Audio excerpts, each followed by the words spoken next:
Bismillahirrahmanirrahim. Assalamualaikum warahmatullahi wabarakatuh. Salam sejahtera bagi kita semua. Jumpa kembali dengan saya pada mata kuliah pengantar filologi. Pada kesempatan kali ini saya akan melanjutkan materi, yakni sudah sampai kita pada materi tempat penyimpanan naskah, masih dalam pengkajian kodikologi. Tempat penyimpanan naskah Nusantara ini terdapat di 28 negara ya. Ini berdasarkan informasi dari sumber literatur, yaitu seperti di Afrika Selatan, Austria, Belanda, Belgia, Ceko, Denmark, India, Indonesia, ya, kemudian Inggris, Irlandia, Italia, Jepang, Jerman, Kanada, Malaysia, Norwegia, Polandia, Portugal, Prancis, Rusia, Selandia Baru, Singapura, Spanyol, Swedia, dan Swiss, ya. Kemudian Thailand, Vatikan.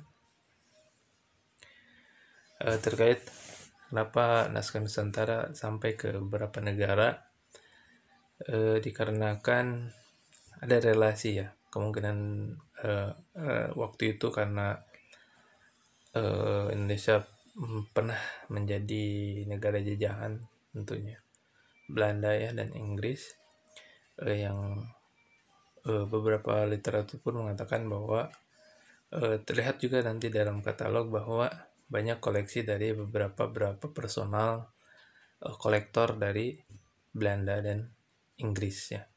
Ketika mereka berkuasa, yang pada waktu itu banyak naskah-naskah Nusantara menurut informasi bahwa banyak yang dijadikan hadiah untuk para pengkaji naskah atau bahasa Melayu ataupun bahasa Nusantara, yang mereka jadikan naskah sebagai objek kajiannya.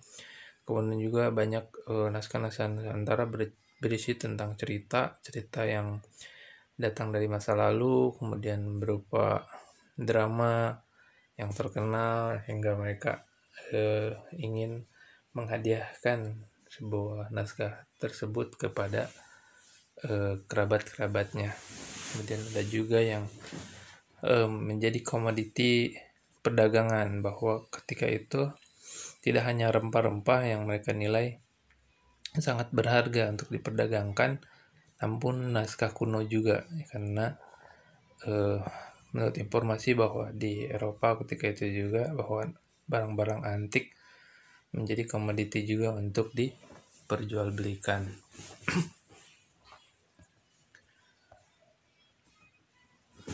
Kemudian juga mengacu pada katalog naskah di PNRI, Perpustakaan Nasional Republik Indonesia,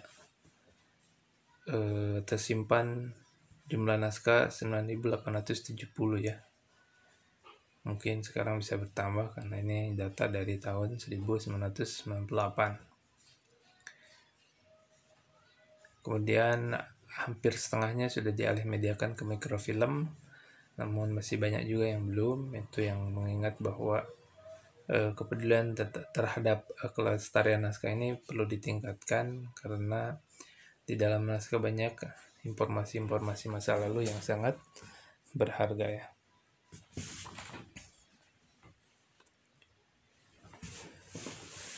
Naskah-naskah yang terdapat di baik Perpustakaan Nasional dan tempat lainnya itu dikelompokkan berdasarkan penyimpanan ya.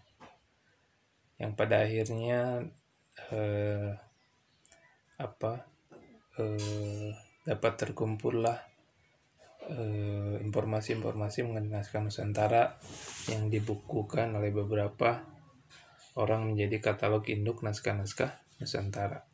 Jadi kita sebagai peneliti bisa melihat terlebih dahulu sebelum kita mencari naskah kuno yang hendak kita teliti itu dengan membaca beberapa katalog induk naskah-naskah Nusantara. Misalkan contoh,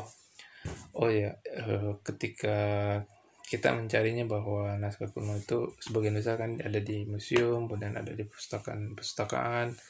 Namun tidak jarang juga mereka naskah kuno ini masih di tempat pemiliknya, seperti masih di masyarakat seperti itu. Jadi yang terdapat di beberapa situs yang sudah disituskan oleh pemerintah, kemudian museum, naskah yang sudah dialihkan ke museum, kemudian pustaka nasional, rata-rata terdaftar di dalam katalog induk naskah-naskah Nusantara. Misalkan di Museum Sonoboyo Jogja terdapat juga namanya katalog induk naskah-naskah jilid 1, kemudian Keraton Jogja jilid 2, kemudian Fakultas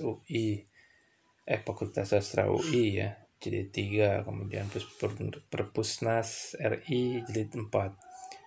Jadi ketika Anda hendak mencari naskah Nusantara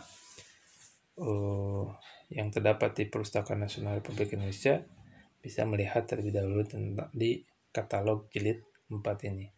Kemudian jilid 5 koleksi daerah-daerah naskah Jawa Barat, yaitu daerah Sunda naskah-naskah Sunda. Kemudian jilid 6 koleksi kedaerahan naskah Sulawesi ya, daerah-daerah Sulawesi.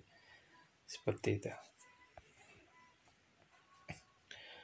Terkait penyimpanan naskah Nusantara juga tidak jarang masih berada di keraton, kemudian terdapat di masyarakat adat yang masih erat mereka untuk membaca naskah tersebut pada hari-hari besar tertentu. Ketika kita peneliti bukan di perpustakaan, datangnya bukan di museum, yang kita bisa mengajukan untuk membacanya atau menelitinya pada hari kerja ya, itu dapat dilakukan dengan mudah. Namun ketika ke daerah atau ke tempat pemiliknya, itu kita harus menunggu kapan naskah tersebut dibuka ya, untuk dibuka atau dijadwalkan untuk dibuka, dan itu menunggu hari-hari besar tertentu. Untuk bahasa dan aksara naskah, sebagaimana kita ketahui bahwa Nusantara merupakan wilayah yang banyak yang sudah globalisasi sejak dahulu ya. Ketika masa Hindu-Buddha kita berinteraksi dengan India, Cina, kemudian pas masa Islam banyak berhubungan dengan Arab, Persia, kemudian ketika berhubungan dengan penjajah Eropa, kita berhubungan dengan aksara Latin ya.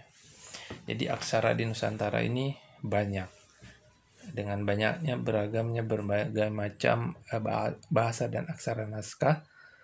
Di setiap naskah berbeda. Misalkan untuk naskah yang usianya sekitar 5 sampai 9 atau 10 Masehi itu kebanyakan beraksara Sanskerta.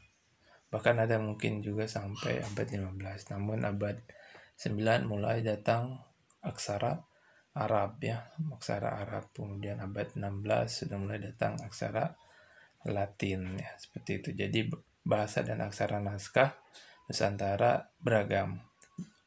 Bahasa pun sama ya. Bahasa Sanskerta yang erat bahasa Sanskerta ini bahasa ya. Untuk bahasa Sanskerta erat tulisannya dengan tulisan Palawa, yaitu tulisan dari India. Arab ya dengan aksara Arab tentunya, dan ada modifikasi untuk di daerah Nusantara menjadi Arab Melayu. Kemudian aksara Latin ya yang lazim, dan ada aksara daerah yang dipergunakan setelah masa transisi dari masa Hindu-Buddha ke masa kesultanan ya, atau Islam. Jadi bahasa dan aksara Nusantara ini beragam.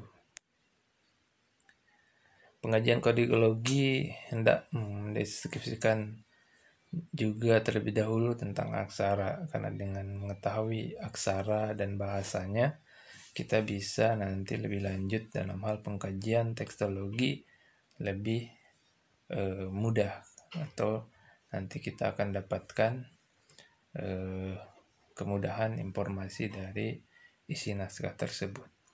Perlu diketahui bahwa naskah yang beraksarakan Pallawa ini banyak terdapat pada sekitaran tahun atau abad 1 sampai 5 Masehi. Kemudian ada yang namanya aksara Pranagari, perpindahannya dari aksara Pallawa mau ke Nusantara, yaitu sekitar abad 8. Kemudian aksara Kawi Jawa kuno, ini sudah mulai aksara lokal atau daerah. Kemudian aksara Jawa era Majapahit abad 13 sampai 15, Jawa modern abad 16, aksara Arab abad 13 sampai sekarang ya, Arab Pegon 13 sampai abad 20. Ini yang menjadi modifikasi aksara Arab ya, menjadi aksara Pegon Jawi itu yang hurufnya dimodifikasi dan ditambahkan beberapa huruf yang tidak terdapat dalam aksara Arab. Kemudian aksara Latin muncul sekitar abad 16. Ini ada silsilah dari kekerabatan antara aksara yang terdapat di dunia, dari mulai hieroglif sampai aksara daerah yang kita kenal.